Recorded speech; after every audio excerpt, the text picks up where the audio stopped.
The rain fell steadily on the black umbrellas surrounding Emma's casket.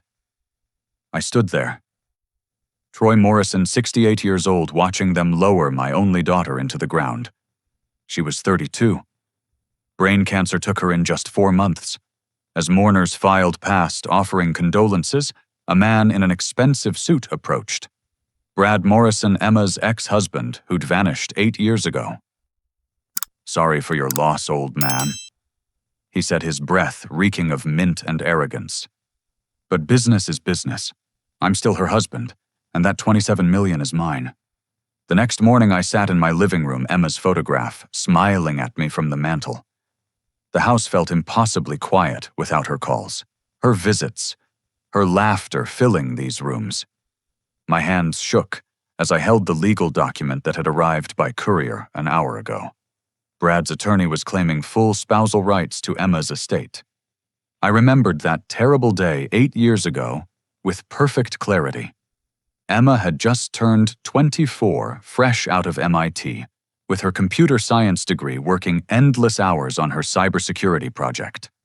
She'd been having headaches for weeks when the diagnosis came: stage 2 brain tumor. Operable, the doctors said, but it would be a long fight. Brad had seemed supportive at first. He held her hand during the consultation, promised to stand by her through treatment. That night, Emma went to bed early, exhausted from the emotional toll. I'd stopped by their apartment the next morning to drive her to her pre-surgery appointment. The place was half empty. Brad's clothes, his computer, his prized guitar collection. All gone. The joint bank account had been cleaned out. $18,000 meant for her medical expenses vanished, along with her husband. Emma had cried for exactly 1 day. Then she'd wiped her eyes, opened her laptop from her hospital bed, and said, "I'm going to build something amazing, Dad. Something he could never understand or create." And she did.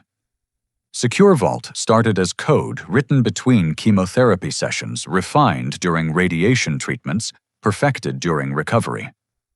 Her revolutionary approach to predictive threat detection caught the attention of tech giants. What started in a hospital room became a company valued at $27 million when Microsoft acquired it 6 months before her cancer returned. Dennis Park knocked on my door, interrupting my memories. Emma's business partner looked as exhausted as I felt, his usually neat appearance disheveled from grief. "Troy, I heard about Brad," he said, settling into the armchair across from me. "The entire tech community is buzzing. How can he even make a claim?" I handed him the legal notice. "They never finalized the divorce. Emma filed the papers, but Brad disappeared before signing them. Without being able to serve him, the divorce was never completed." Dennis's face darkened as he read. "This is insane. He abandoned her when she was sick. I was there, Troy. I watched her build this company while fighting for her life. He contributed nothing.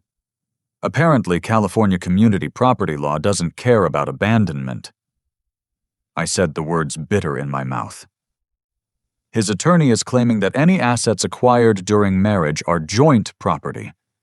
Martha Webb, my neighbor, and a retired family court judge had reviewed the situation that morning. She'd been blunt in her assessment. Without a finalized divorce, Brad had a legitimate legal claim. The fact that he'd abandoned Emma might influence a judge's decision, but it wouldn't eliminate his rights entirely. Dennis stood to leave, then paused at the door. "Troy, there's something you should know. Emma kept files, detailed records of everything from those early days.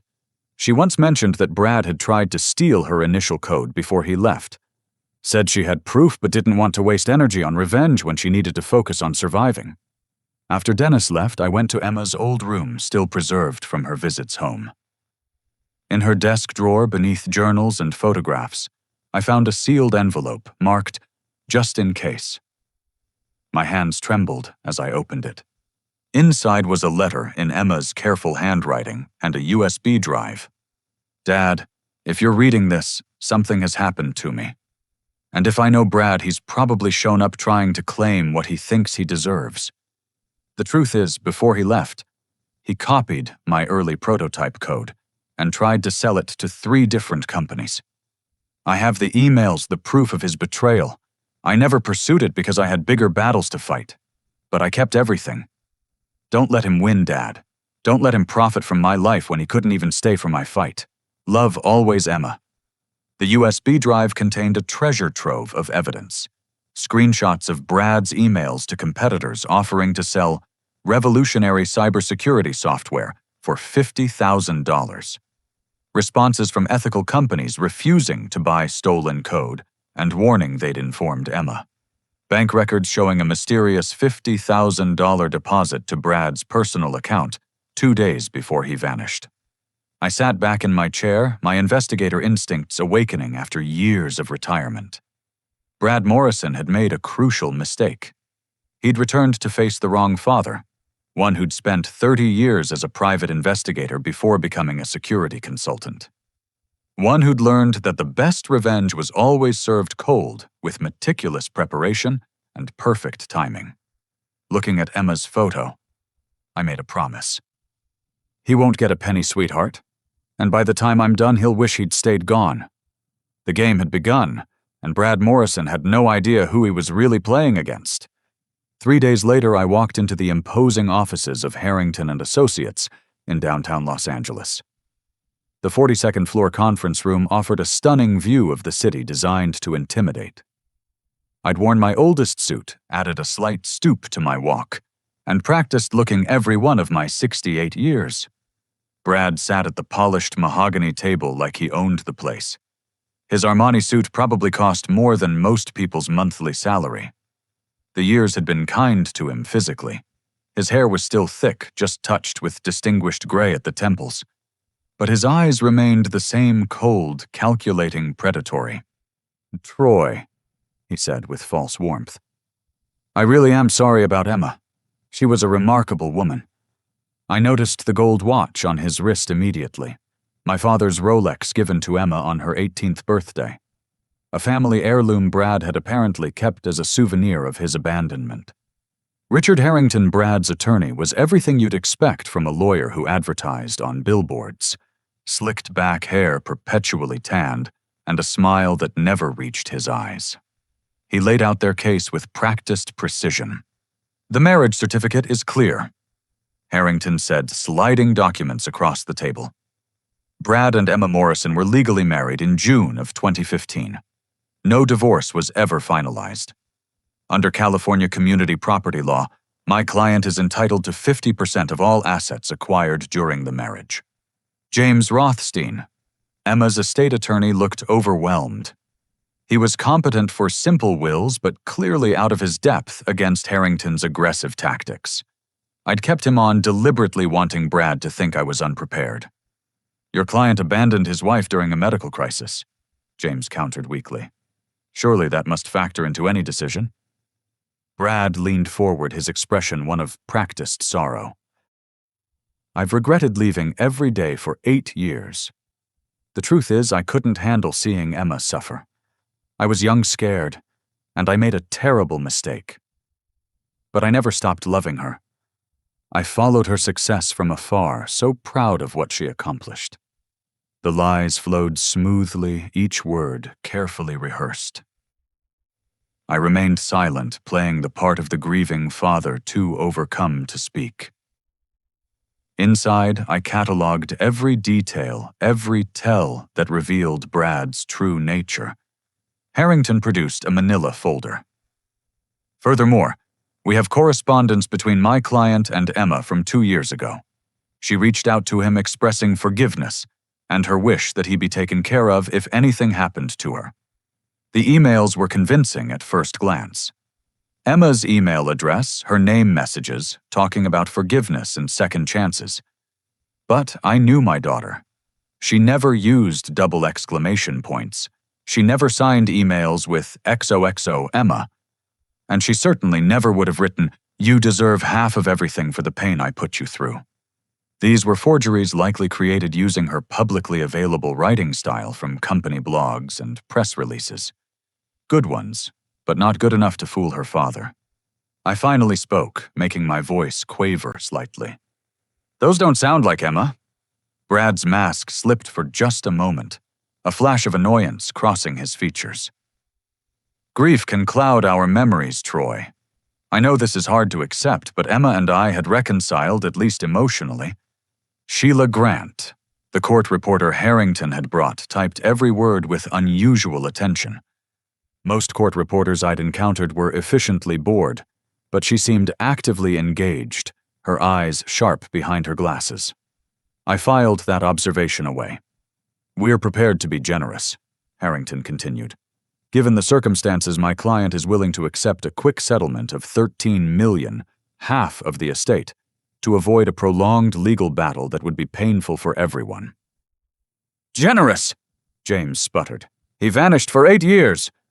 Brad stood walking to the window with calculated drama. "I live with that guilt every day. But Emma forgave me. She understood that sometimes love means letting go even if it hurts. I couldn't watch her suffer, so I removed myself from the equation. It was cowardly, but it came from love. The performance was Oscar-worthy. If I hadn't known the truth, I might have believed him myself." He turned back to face us, and I caught him checking his reflection in the window first. Always the narcissist. "I've been living in Nevada," Brad continued. "Working in tech consulting, trying to rebuild my life. I only learned about Emma's passing through a mutual friend. I came as soon as I heard, hoping to pay my respects. Discovering she never removed me from her will. Well, I take it as a sign that she truly did forgive me. Another lie. Emma's will explicitly left everything to me with detailed instructions for charitable distributions. Brad was claiming spousal rights that superseded the will not mentioned in it. "We'll need time to review these emails and consider the offer," James said. Harrington smiled like a shark. "Of course. But don't take too long. My client has been patient for 8 years. He won't wait forever for what's rightfully his." As we prepared to leave, Brad approached me. Up close, I could smell his expensive cologne failing to mask something rotten underneath. "Troy, I know you hate me," he said quietly. "But Emma wouldn't want us fighting over her legacy. Take the deal. $13 million is more than enough for a comfortable retirement. Don't you want to spend your remaining years in peace?" The threat was subtle but clear. I let my shoulders slump further, playing the role of the defeated old man. "I just want what Emma would have wanted." "Exactly," Brad said, patting my shoulder with false compassion. "And she wanted both of us taken care of." As we walked to the elevator, I caught Sheila Grant watching us with an expression I couldn't quite read. She packed up her equipment quickly when she noticed my attention. In the parking garage, James turned to me, frustration evident. "Troy, those emails look legitimate. If they hold up in court." "They won't," I said, straightening from my fake stoop. "Trust me, James, just play along for now." Driving home, I thought about Brad's performance. He'd prepared well, probably spending weeks crafting his story and forging those emails. But he'd made one crucial error. He'd assumed he was dealing with a broken old man, too grief-stricken to fight back. He had no idea that Troy Morrison had spent 3 decades exposing liars, uncovering frauds, and bringing criminals to justice. My daughter had inherited her strength from somewhere after all. Brad wanted to play legal games. Fine. But he'd forgotten the first rule of any con: know your mark. And he definitely didn't know his. Back in my home office, I transformed the space into a war room. Maps of Nevada covered one wall, financial documents spread across my desk, and 3 computer monitors displayed various databases. To anyone watching, I maintained the facade of the grieving father barely leaving the house except for grocery runs. In reality, I was working 18-hour days following trails Brad thought he'd covered. My first call was to Marcus Stone, my partner from the old days. We'd run Stone & Morrison investigations for 20 years before I'd semi-retired into security consulting. Marcus answered on the second ring. "Troy, I heard about Emma. I'm so sorry, brother." "Thanks, Marcus. Listen, I need your help. Quietly." "Name it." I explained the situation. Marcus whistled low when I mentioned Brad's reappearance. "That's Snake. What do you need?" Everything on Brad Morrison, also known as Bradley Mitchell, last 8 years. Focus on Nevada, but check surrounding states. Financial records, employment history, relationships, and Marcus. This stays between us. While Marcus worked his contacts, I dove into public records. Brad had claimed he'd been living in Nevada, working in tech consulting. The first truth in his web of lies. He had been in Nevada. But tech consulting, not quite. Property records showed Bradley Mitchell purchasing a $500,000 house in Henderson 3 years ago. Cash purchase. Interesting for someone who'd stolen $18,000 and fled. The money had to come from somewhere. Social media provided the next breakthrough. Brad had been careful, but not careful enough. A society page photo from a Las Vegas charity gala showed him with Patricia Thornton, widow of casino mogul Harold Thornton. The caption identified him as her companion Bradley Mitchell. Patricia Thornton. I pulled up everything I could find on her. Inherited $40 million when her husband died of a heart attack 5 years ago. Diagnosed with lupus shortly after. Vulnerable, wealthy, and ill. Brad's preferred victim profile was emerging. My phone buzzed. Marcus had sent an encrypted file. I opened it to find a treasure trove of information. Brad hadn't just been living in Nevada. He'd married Patricia Thornton 2 years ago, while still legally married to Emma. The marriage certificate was right there in black and white. Bradley Mitchell had committed bigamy. But it got worse. Patricia Thornton had died 6 months ago. The cause of death was listed as complications from lupus, but her children were contesting the will. They claimed undue influence, that their mother had been manipulated into changing her will just weeks before her death, leaving $8 million to her new husband. I leaned back in my chair, the pattern crystal clear. Brad was a predator who specialized in wealthy, sick women. Marry them, wait for them to die, collect the inheritance. Emma had been his first attempt, but she'd survived and thrived instead. So he'd moved on to easier prey. The phone rang, an unknown Nevada number. Mr. Morrison, this is Andrew Thornton. I understand you've been asking about Bradley Mitchell. Patricia's son. Word traveled fast in certain circles. I'm sorry for your loss, Mr. Thornton. I believe we might have a mutual interest in Bradley Mitchell, also known as Brad Morrison.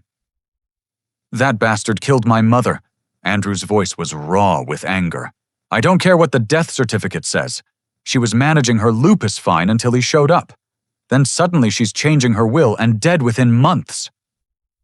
We talked for an hour. Andrew had hired investigators, but they'd hit dead ends.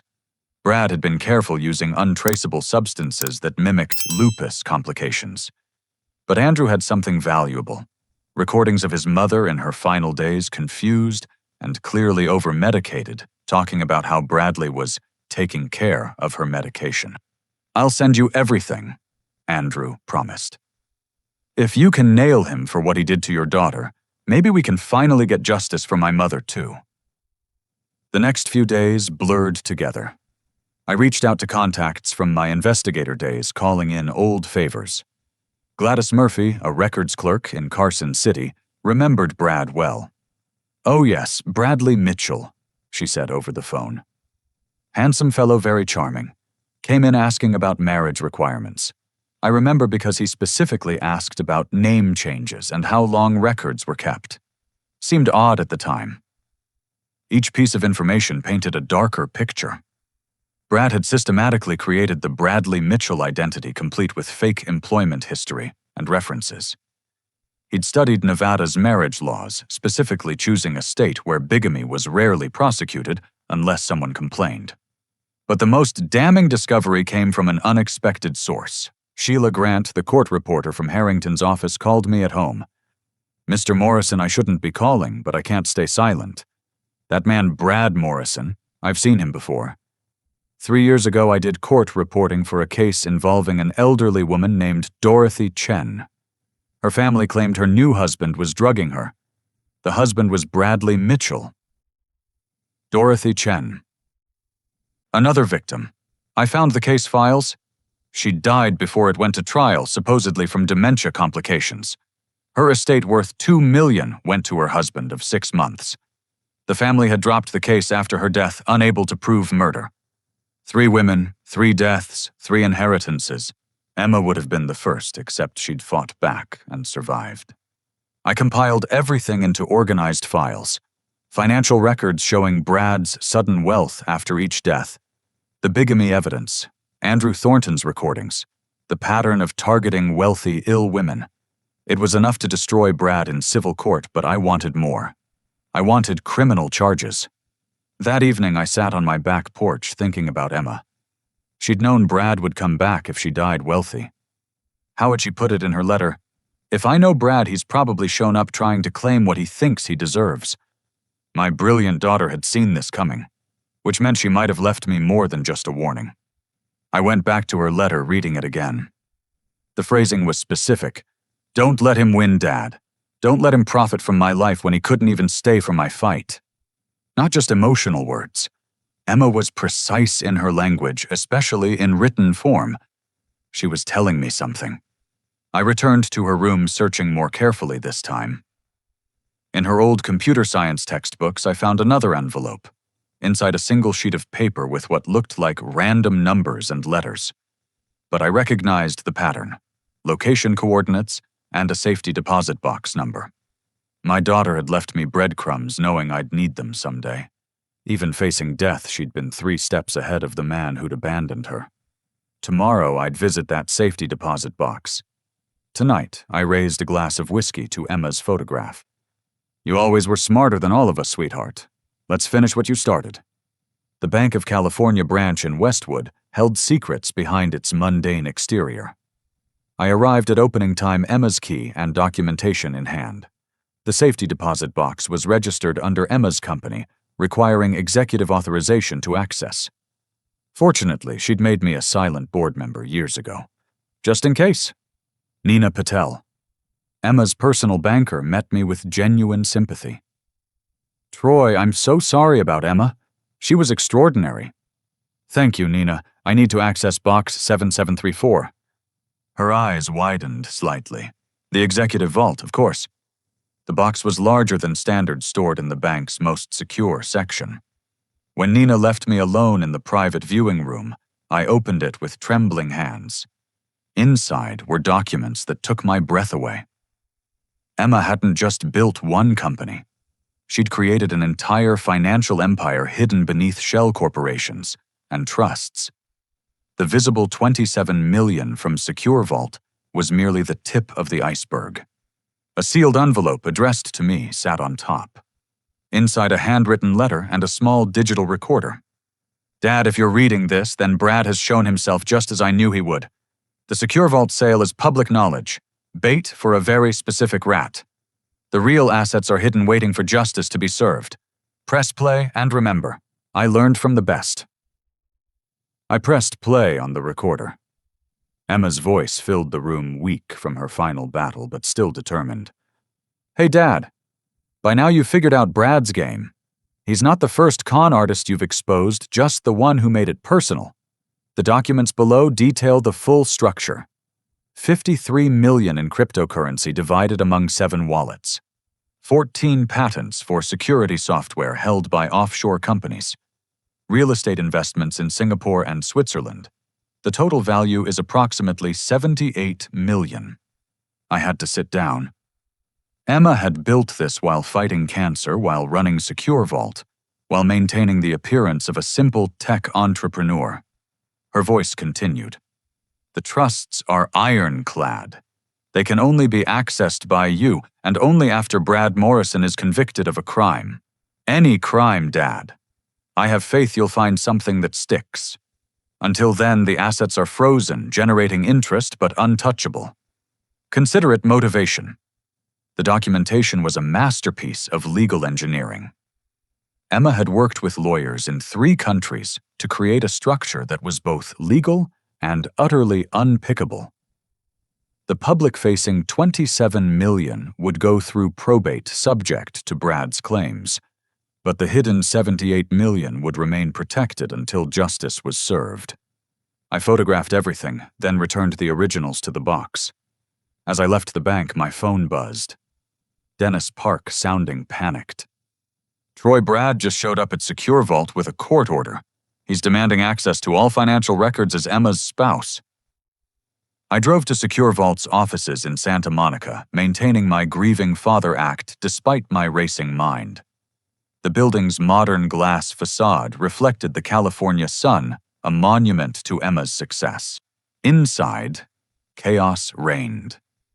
Brad stood in the lobby with 2 lawyers and a court-appointed accountant, while Secure Vault's employees watched in confusion and anger. Many of them had worked alongside Emma from the beginning. "Ah, Troy," Brad said with false sympathy. "I hope you understand this is just business.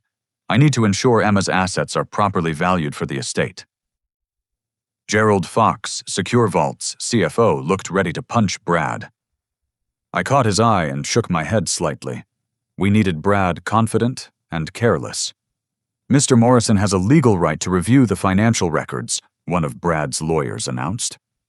"We'll need access to all accounts' investment portfolios and pending deals." I watched Brad survey the office like a conquering king. He paused at Emma's memorial wall. Photos of her journey from hospital bed coder to successful CEO. His expression was unreadable, but I caught him checking his reflection in the glass again. Robert Henley, the forensic accountant Brad had hired, was thorough. Over 6 hours, he cataloged every visible asset, every known account. Brad grew more excited with each revelation, practically salivating over the numbers. "The cryptocurrency holdings alone are worth $8 million, Henley reported. "And there's a pending deal with Amazon that could add another $5 million. "Emma was even smarter than I thought," Brad said, playing the proud widower. "She really built something amazing here." Gerald couldn't contain himself. "While you were gone, while she was fighting cancer, alone." Brad's mask slipped momentarily. "I've already explained my regrettable absence, but I'm here now ready to honor Emma's memory by protecting her legacy." "Protecting it into your bank account," someone muttered. As the financial review continued, I noticed something interesting. Robert Henley kept frowning at his screens, making notes with increasing frustration. He pulled Brad aside for a whispered conference. "There are gaps," I overheard Henley say. "Transaction patterns that don't add up. Money moving through the company that disappears into encrypted channels. It's like there's an entire shadow structure." Brad's eyes lit up. He thought he'd discovered Emma's hidden millions. He had no idea he was seeing exactly what she wanted him to see. Breadcrumbs leading to a trap. "Keep digging," Brad ordered. "I want every penny accounted for." That evening after Brad and his team left, I met with Dennis and Gerald in Emma's old office. The space still smelled faintly of her lavender perfume. "How did she do it?" Gerald asked. "The shadow transactions Henley found, they're real but they lead nowhere. It's like Emma built a financial maze." I chose my words carefully. Emma was brilliant. If she hid assets, she had good reasons. We just need to trust her judgment. Dennis pulled up security footage on his laptop. "Look at this." Brad spent 20 minutes in Emma's office going through her desk. He took several items, personal things. On screen, Brad pocketed Emma's awards, her personal notebook, even the framed photo of her accepting the Microsoft deal. Trophies of his perceived victory. "He's getting sloppy," I observed. "Confident, that's exactly where we want him." Over the next week, Brad became a regular fixture at Secure Vault, acting like he already owned the place. He held meetings with key employees hinting at changes once he took control. He contacted clients introducing himself as Emma's widower and the company's new stakeholder. But his real focus remained on finding the hidden fortune. He hired 3 different forensic accounting firms, spent tens of thousands on financial investigators, even brought in cryptocurrency specialists. They all found the same thing. Tantalizing hints of vast wealth, always just out of reach. Emma had designed the perfect torture for a greedy man. The more Brad searched, the more convinced he became that millions were hidden just beyond his grasp. He started making mistakes, growing impatient, showing his true nature to more witnesses. Nina Patel called me with an interesting update. Brad tried to access Emma's personal accounts today. When I explained he'd need proper authorization, he became unpleasant, demanded to speak to my manager, threatened legal action. Security had to escort him out. Similar reports came from Emma's investment advisors, her patent attorneys, even her personal physician. Brad was leaving a trail of aggressive behavior, documented threats, and witness testimony to his unstable temperament. Meanwhile, I continued building my case. The FBI contact Andrew Thornton had mentioned was interested in Brad's pattern of targeting wealthy, ill women. Agent Sarah Coleman specialized in financial crimes with a focus on elder abuse and inheritance fraud. "We've been watching Bradley Mitchell for 2 years," she told me during a discreet meeting. "But he's been careful. Your daughter's case might be the key to finally nailing him." The pieces were falling into place. Brad thought he was hunting Emma's hidden fortune. In reality, he was walking into a trap my brilliant daughter had designed specifically for him. Every move he made, every threat he issued, every lie he told was being documented, recorded, building the case that would destroy him. Looking at Emma's photo that night, I smiled for the first time since her funeral. "He's taking the bait, sweetheart, just like you knew he would. Time to reel him in." The probate hearing was set for a Thursday morning 6 weeks after Emma's funeral. Brad had pushed for an expedited hearing, confident in his victory. The courthouse in downtown Los Angeles buzzed with unusual activity. Word had spread about the case, drawing media attention and curiosity seekers. I arrived early, accompanied by a new legal team. James Rothstein remained as co-counsel for continuity, but I'd quietly brought in Michelle Reeves, a former federal prosecutor who specialized in financial crimes and estate fraud. She'd reviewed everything and agreed to a contingency arrangement, confident in our case. Brad entered the courthouse like a celebrity, flanked by Richard Harrington and 2 associate lawyers. He'd dressed for the cameras in a perfectly tailored black suit, managing to look both mournful and professional. The grieving widower seeking justice. What he didn't notice was the unusual number of people filing into the courtroom. Andrew Thornton sat in the 3rd row. Dorothy Chen's daughter had flown in from Seattle. Several former employees of Patricia Thornton's charity were present. Each face represented a life Brad had destroyed. Agent Sarah Coleman sat near the back, officially there as an interested observer. Her team had been building their case for months, but they needed one more piece of evidence. Brad admitting to his pattern of behavior or making a clear threat. Judge Harold Fitzgerald presided, a no-nonsense jurist with 30 years on the bench. He'd reviewed the initial filings with interest, particularly the bigamy allegations, and forged emails. "This is a matter of spousal rights versus estate designation," Judge Fitzgerald began. "Mr. Morrison claims rights as the surviving spouse. The estate contests this based on abandonment and potentially fraudulent behavior." Harrington rose smoothly. "Your Honor, the law is clear. California is a community property state. Mr. Brad Morrison and Emma Morrison were legally married. No divorce was finalized. Therefore, my client is entitled to his share of the marital assets regardless of any personal disputes." He presented the marriage certificate, Brad's carefully crafted narrative of regret and reconciliation, and the forged emails suggesting Emma's forgiveness. On the surface, it was a compelling case. Michelle Reeves stood for our response. "Your Honor, will demonstrate that Mr. Morrison abandoned his wife during a medical crisis, committed bigamy, and has engaged in a pattern of targeting wealthy, ill women for financial gain. His claim to these assets is not just legally questionable, but morally reprehensible." "Objection," Harrington shouted.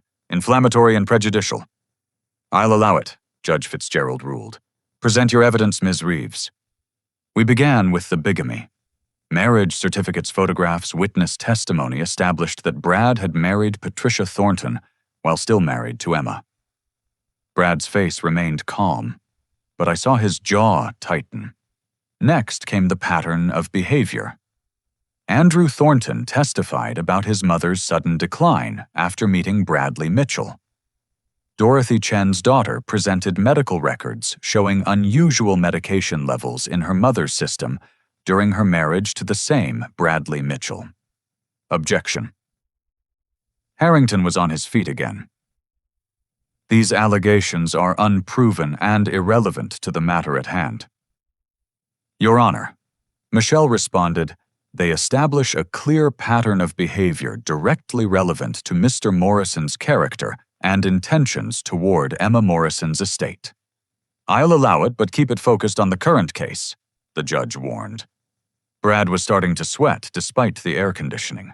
He whispered urgently to Harrington, who looked increasingly uncomfortable with his client. Then came our key evidence, the forged emails. I'd hired one of the country's best digital forensic experts, Dr. Amanda Chen from Stanford. She methodically destroyed the authenticity of Brad's supposed correspondence with Emma.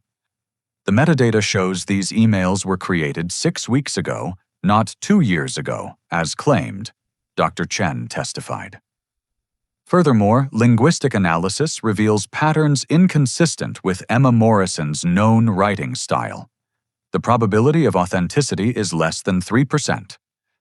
Brad's composure finally cracked. That's impossible, Emma wrote those emails. She forgave me. Mr. Morrison, control your client, Judge Fitzgerald warned. But Brad was beyond control. The careful mask he'd worn for weeks was slipping. I deserved that money. I was her husband. I supported her dreams. By stealing $18,000 and disappearing, Michelle asked quietly. I was young, I made a mistake, but I came back. Only after she was dead and worth $27 million, Michelle noted. The courtroom erupted. Harrington tried to restore order, but Brad was standing now, face red with rage. You don't understand, I've spent years planning this. That money is mine. I've already spent a fortune preparing for it. The admission hung in the air. Years planning this. Not years regretting or grieving. Years planning to claim Emma's money. Judge Fitzgerald gavelled for order. Mr. Morrison, another outburst and I'll hold you in contempt. But the damage was done. Brad had revealed his true nature in front of a courtroom full of witnesses, including Agent Coleman, who was discreetly recording everything on her phone. During the lunch recess, I overheard Harrington telling Brad he should consider dropping the claim. Brad's response was loud enough for half the hallway to hear. Drop it. I'll burn this whole place down before I walk away empty-handed. That old man has no idea who he's messing with. Several people recorded the threat. By the time we returned to the courtroom, the video was already circulating on social media. The afternoon session brought more revelations. We presented evidence of Brad's theft of Emma's code 8 years ago, his attempts to sell it the mysterious $50,000 payment. Bank records showed he'd been monitoring Emma's success for years, waiting for his opportunity. Then, Michelle played her trump card. Your Honor, we'd like to present video testimony recorded by Emma Morrison before her death. Brad went white. He hadn't known about the video. On the courtroom screen, Emma appeared. Thin from her final battle, but eyes still bright with intelligence and determination. The courtroom fell silent. My name is Emma Morrison. I'm recording this on January 15, 2025, with my oncologist as witness. I'm of sound mind despite my illness. I want to state clearly Brad Morrison abandoned me 8 years ago when I was diagnosed with cancer. He stole money meant for my treatment. He has never contacted me since, and any claims of reconciliation are false. Emma continued, her voice growing stronger. I know Brad will come for my money when I'm gone. It's who he is. So I've made arrangements. The visible assets are bait. The real legacy of my work is protected, waiting for justice to be served. Dad, if you're watching this, remember what you taught me. The best trap is one the target walks into willingly. The video ended. The courtroom was silent except for Brad's heavy breathing. He looked trapped, desperate, dangerous. Judge Fitzgerald had seen enough. Based on the evidence presented, particularly the bigamy and fraud, I find Brad Morrison has no valid claim to Emma Morrison's estate. Furthermore, I'm referring this matter to the district attorney for criminal investigation." Brad exploded. He lunged toward me, screaming threats and profanities. Court security restrained him, but not before everyone saw the real Brad Morrison, violent, unstable, consumed by greed. As they dragged him out, he screamed, "This isn't over, old man! You have no idea what I'm capable of! I'll destroy you!" Agent Coleman stepped forward, badge visible. "Brad Morrison, you're under arrest for bigamy fraud and making terroristic threats. You have the right to remain silent." The trap had snapped shut. But this was just the beginning.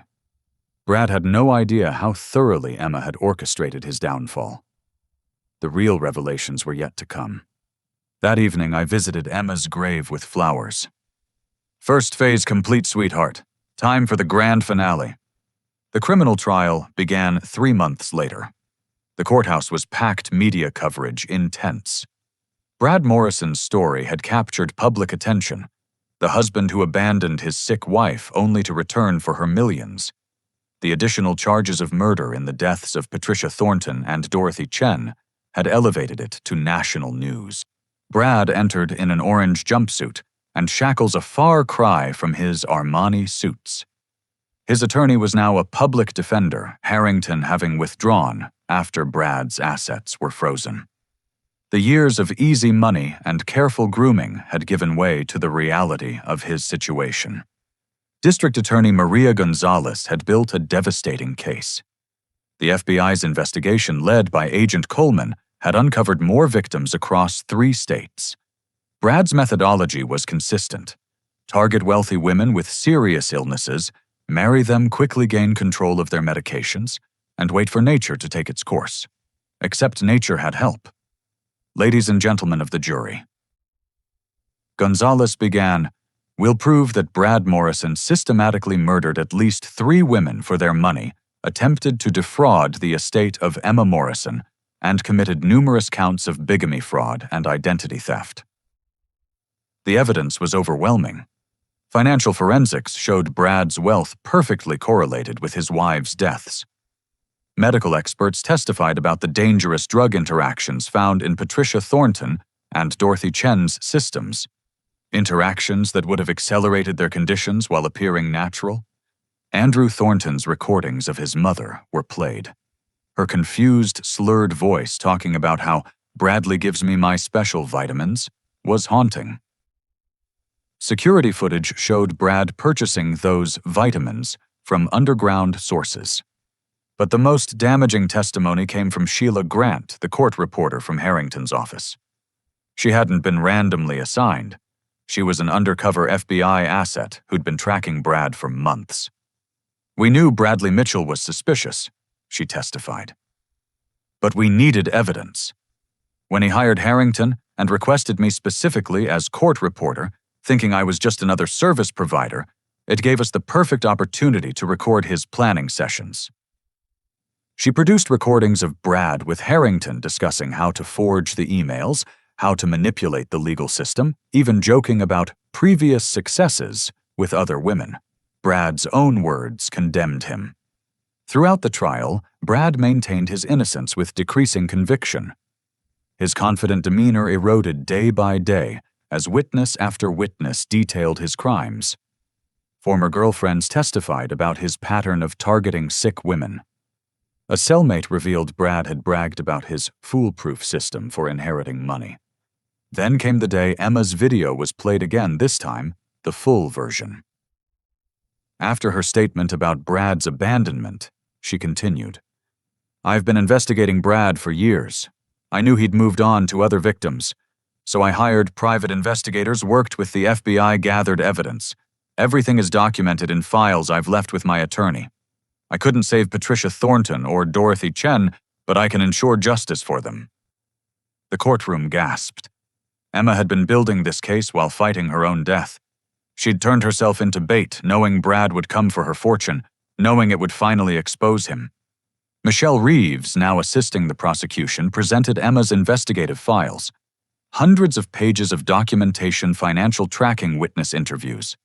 Emma had done the FBI's job for them all, while running a company and battling cancer. She knew she was dying. Michelle told the jury. But she wanted her death to mean something. She wanted to stop Brad Morrison from killing anyone else. Brad finally took the stand in his own defense against his lawyer's advice. His testimony was a masterclass in narcissism and self-destruction. "They all wanted me," he insisted. "These women threw themselves at me. It's not my fault they got sicker. I'm a victim here, of circumstance, of bad timing, of jealous families who can't accept their mothers and sisters chose me."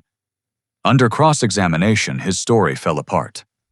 He couldn't explain the forged emails, the false identities, the convenient deaths. When confronted with the recording of him threatening me, he claimed it was taken out of context. "What context justifies threatening to burn down a courthouse?" Gonzalez asked. "I was emotional, my wife had died." "Which wife, Emma, whom you abandoned, Patricia, whom you poisoned, Dorothy, whom you drugged, or the two others we've discovered in Arizona and New Mexico?" The revelation of additional victims sent shockwaves through the courtroom.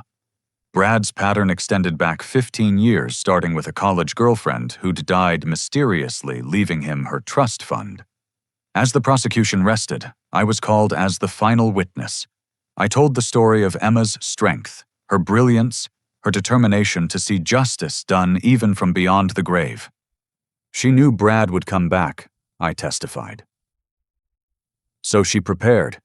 Every trap, every piece of evidence, every revelation, Emma orchestrated all of it. She said the best investigations are the ones where the criminal convicts himself. Brad Morrison walked into every trap she set, driven by greed and arrogance. Brad couldn't contain himself. He stood up, pointing at me, screaming, "You destroyed me! You and that witch daughter of yours, I'll kill you like I killed them!" The confession echoed in the silent courtroom. Like I killed them. Brad realized what he'd said, sinking back into his chair. His lawyer put his head in his hands. Judge Patricia Williams restored order. "The jury will disregard, actually no. The jury will note the defendant's spontaneous admission of guilt." The verdict was swift. Guilty on all counts. 3 counts of murder in the first degree, multiple counts of fraud, bigamy, identity theft. Brad Morrison would never see freedom again. But Emma had one more surprise. As Brad was led away in shackles, Michelle approached the bench. "Your Honor, there's one more matter. Emma Morrison's estate would like to establish a foundation for women battling serious illnesses who've been abandoned by their partners. The entire $27 million will fund medical treatments, legal aid, and support services." Even the public money would serve justice.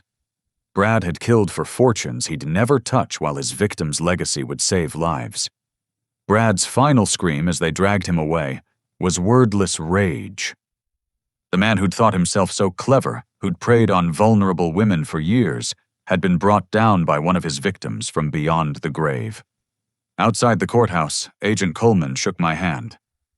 "Your daughter was remarkable, Troy. She did our job for us." "She learned from the best," I said, then corrected myself. "Actually, she surpassed her teacher. I couldn't be prouder." The media surrounded us, but I had only one statement. Emma Morrison got justice not just for herself, but for all of Brad's victims. Her legacy isn't the money he tried to steal. It's the lives that will be saved because she refused to let evil win. That night, I stood at Emma's grave with a bottle of her favorite wine. "You did it, sweetheart. Every investigation I ever conducted, you topped them all. Rest easy now. The monster can't hurt anyone else." The headstone gleamed in the moonlight. Emma Morrison, daughter, fighter, hero. 6 months after Brad's conviction, I stood in the conference room of Morrison and Associates, Emma's law firm that had handled her estate. Outside Los Angeles, sprawled beneath a rare clear sky, inside the final pieces of Emma's grand design were about to fall into place. Michelle Reeves smiled as she spread documents across the table. "Troy, the last of the appeals have been denied. Brad Morrison's convictions stand. Life without parole times 3 consecutive. He'll die in prison." But that wasn't why we were meeting. With Brad's criminal convictions confirmed, The conditions Emma had set for her hidden fortune were met. The $78 million empire she'd built could finally be accessed. The Swiss accounts have been unfrozen, Michelle continued. The cryptocurrency wallets are accessible. The patent holdings in Singapore are transferred to your control. Total value with appreciation $93 million. I sat down heavily. Even knowing about the fortune, the reality was staggering. Emma had turned her suffering into an empire, all while pretending to be worth a fraction of this amount. There's more, Michelle said, her smile widening. Emma left specific instructions for distribution. The document was vintage Emma, precise, thoughtful, strategic. 30 million would expand the foundation for abandoned partners of seriously ill patients.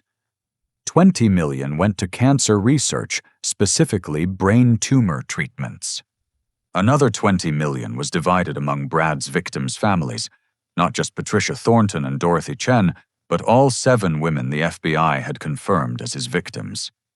She investigated them all, Michelle explained. Knew their stories, their families. She wanted them compensated for what Brad stole. 10 million went to fund a new FBI unit specializing in inheritance fraud and predatory marriage schemes. Agent Coleman would head the unit with Emma's case as their training template.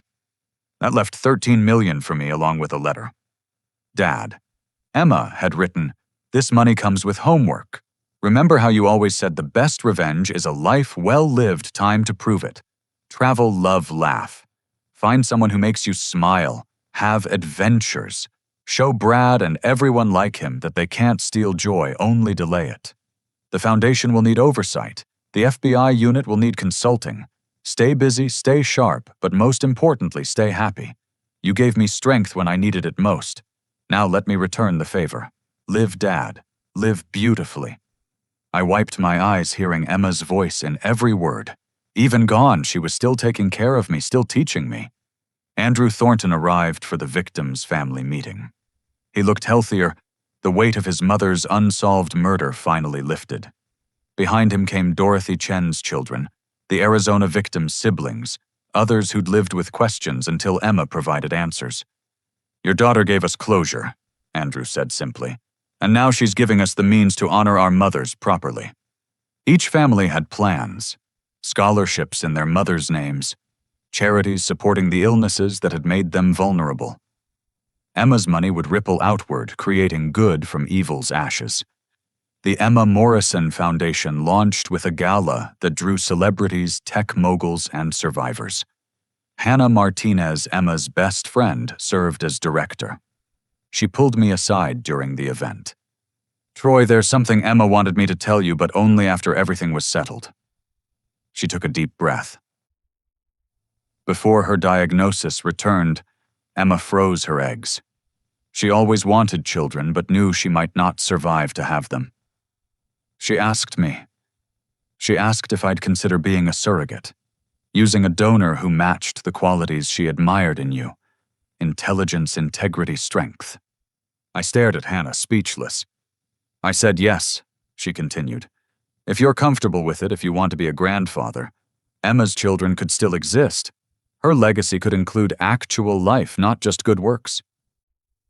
The room blurred through tears. Emma had thought of everything planned for Hope beyond her own existence. Of course I said yes. Of course I wanted to meet my grandchildren to tell them stories of their brilliant, brave mother. Brad learned about all of this in prison. Another inmate told me later that he'd screamed and raged for hours, knowing that not only had he failed to steal Emma's fortune, but that fortune was now saving lives and funding the system that caught him. His victims' families were thriving. Emma's father was happy. Emma herself would live on through children Brad would never meet. The last time I saw Brad was during a video deposition for one of the civil suits. He'd aged 20 years in one gray and gaunt in his prison uniform. The practiced charm was gone, replaced by bitter fury. "She destroyed me," he rasped. "That woman destroyed my life." "No," I corrected him. "You destroyed yourself. Emma just made sure you couldn't destroy anyone else." He lunged at the camera before guards restrained him. That image, Brad Morrison, convicted killer and fraud, raging impotently while his victims' legacies flourished, was the last I ever saw of him. 1 year later, I stood in the same hospital where Emma had taken her first breath, now holding her daughter. Hannah had delivered twins, a boy and a girl. Emma's features were unmistakable in their tiny faces, her intelligence already apparent in their alert eyes. "Meet Emma Grace and Thomas Justice," Hannah said, smiling through exhaustion. "Think their mom would approve of the names?" I laughed through tears. Justice indeed. Emma would have loved the symbolism. The foundation had already helped 300 women escape dangerous situations while managing serious illnesses. The FBI unit had arrested 23 predators using Emma's template. Brad's victims' families had established memorials that brought comfort to hundreds more. Emma had transformed her death into countless lives, saved her pain into prevention of others' suffering. She'd turned a predator's greed into a mechanism for justice that would outlive us all. Standing on the hospital's observation deck, holding my granddaughter, while Hannah cradled my grandson, I watched the sun set over Los Angeles. Somewhere in a maximum security prison, Brad Morrison sat in a cell he'd never leave. Somewhere in heaven, I hoped Emma was watching, seeing how completely her plan had worked. "You did it, sweetheart," I whispered to the sky. "You got them all. The bad guy lost everything. The good guys won. And your story, it's just beginning." The twins gurgled, and I swear Emma Grace smiled, just like her mother already planning something brilliant. Brad Morrison had messed with the wrong family. He'd thought he was preying on a dying woman and her elderly father. Instead, he'd walked into the perfect trap designed by a genius who loved justice more than life itself. Emma had won the ultimate victory. Not just revenge, but redemption, transformation, and hope rising from ashes. Her tombstone inscription had been updated at my request. It now read, "Emma Morrison, daughter, fighter, hero, mother." She turned pain into purpose, loss into legacy, and proved that love is stronger than greed. As we left the hospital with the twins ready to start their lives, I made Emma one more promise. These children would know their mother's story. They'd understand that strength isn't about never falling. It's about what you do when you get back up. They'd learn that true wealth isn't money, but the good you do with it. And they'd know that their mother faced death with such courage that she managed to save lives long after her own ended. Brad Morrison thought he'd won when he showed up at Emma's funeral demanding millions. He had no idea he was walking into a story where he was always meant to be the villain who loses everything. Emma had written that ending before she died, and I'd simply helped her story come true. Some people, I told the twins as we drove home, think they can take whatever they want from whoever they want. Your mom proved them wrong, and someday you will too. In the rearview mirror, I glimpsed the hospital fading into distance. Somewhere in its rooms, other families were fighting their own battles. Thanks to Emma, many of them would have help. Her fortune had become a fortress protecting the vulnerable from predators like Brad. That was Emma's true revenge. Not just defeating one evil man, but building a system to defeat others like him. She'd turned her death into a beginning, her loss into countless gains, her pain into protection for others. And me, I'd learned that even at 68, life could surprise you. I had grandchildren to raise, a foundation to oversee, stories to tell. Emma had given me purpose beyond grief, joy beyond loss, just as she'd planned. Brad Morrison had messed with the wrong dad. But more importantly, he'd underestimated the wrong daughter. And that miscalculation had cost him everything while giving the world so much. The twins slept peacefully as we arrived home, unaware they were part of the greatest investigation I'd ever witnessed. One where the victim solved her own case, caught her own killer, and left a legacy that would echo through generations. Emma Morrison, my daughter, my hero. The woman who proved that sometimes the best revenge isn't just living well, it's making sure everyone else can too. To everyone listening to this story, I have a question for you. Have you ever known someone whose strength in facing adversity inspired you to be better? Share your stories in the comments below. Let's honor those who turned their struggles into strength. If this story touched your heart, please hit that like button and subscribe to hear more tales of justice and redemption. Share this video with someone who needs to remember that good can triumph over evil, that patience and planning can defeat greed and cruelty. Thank you for joining me on this journey, and remember, the greatest legacy we can leave isn't wealth, but the good we do with whatever life gives us. Stay strong, stay wise, and never let anyone make you believe that predators always win. Sometimes justice just needs time to unfold.